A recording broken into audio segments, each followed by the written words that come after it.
মাকারু ওয়া মাকারাল্লাহ ওয়াল্লাহু খায়রুল মাকিরিন।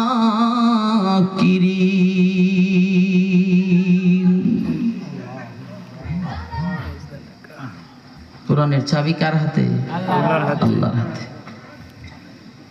এই কোরআন যখন আল্লাহ রাসূলের কাছে জিবরাইল নিয়ে আসে, নবীজি খুব স্পিডে তিলাওয়াত করে। কি নবী চিন্তা করে যে জিবরাইল তিলাওয়াত করে যদি জাগা আমার যদি মনে না থাকে, আমি যদি আবার ভুল্লা টুল্লা যাইয়া, এজন্য রাসূল জিব্বারে নারায়া নারায়া স্পিডে তিলাওয়াত করে। সুবহানাল্লাহ।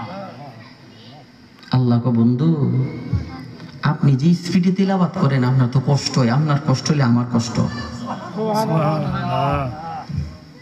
আপনার কষ্ট হইলে আমি আল্লাহর কষ্ট হয়।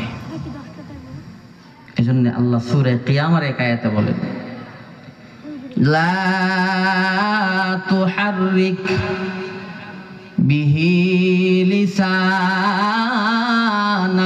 লিতা'জালা বিহি